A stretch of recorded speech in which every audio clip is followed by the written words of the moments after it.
полицейные это ГУЛАГ, но они освобождались, и после освобождения они находились года 3-4, иногда даже 5 лет в поселке, и поэтому они занимались творчеством.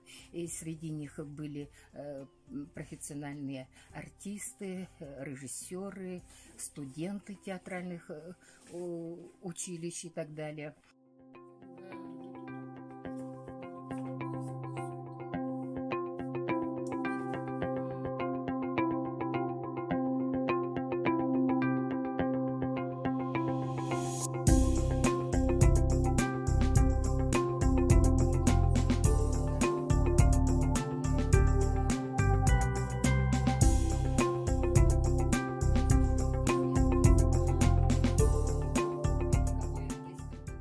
В 2022 году, 27 марта, будет 60 лет Уснерскому народному театру.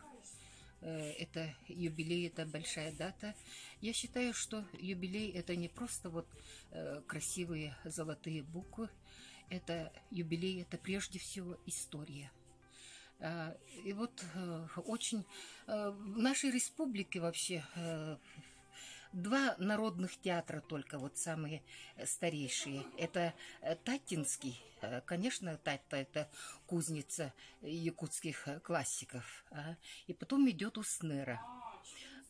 Здесь с 1939 года, считается, работали драматические кружки.